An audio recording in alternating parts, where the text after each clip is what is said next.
Terje, han var jo selskap, så skal jo i selskap først, og tror det er mye folk. Hva er like den nye vokalisten da? Han Sylvester Stallone. Yes! Tony Sylvester, reality. Ja, tror det. Han liker nye radiosinglen, den der You Got Worms. Ja, ganske kul det. Kjenner du på kroppen at du har det, eller? Usikker. Jeg husker den første Turboneger-konserten jeg var på, det var på Byscenen. Ja. Da tror jeg sto opp på galleriet, men opp på bordet, helt øverst på galleriet, og følte oh, I got a erection! Jeg vet ikke om jeg skal helt der på fredag, men... Jeg vil ikke komme på konserten, det er ganske kult. Når jeg spilte i Gryter, da sprang jeg rundt som en galning og samlet Turboneger-penger etterpå. Ja, nå er det nå. Gleder meg til Jon Olav, jeg har aldri sittet i før, jeg.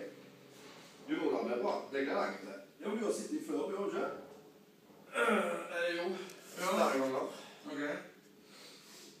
Blant annet på Riga Maritim, på den gratiskonserten, så var det. Ja, ok. Hva var det like mange folk som Bjørn Bjarne Eidsvåg, da? Ja, det var litt flere.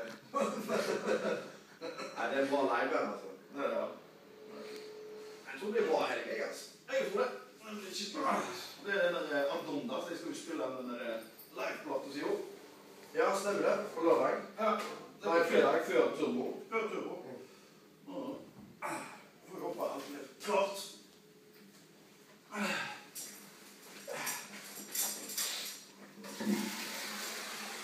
Ja. Det går jo godt for da blir det ferie, da. På den turen. Ja. Jeg håper det. Så det er jo ikke går litt sent.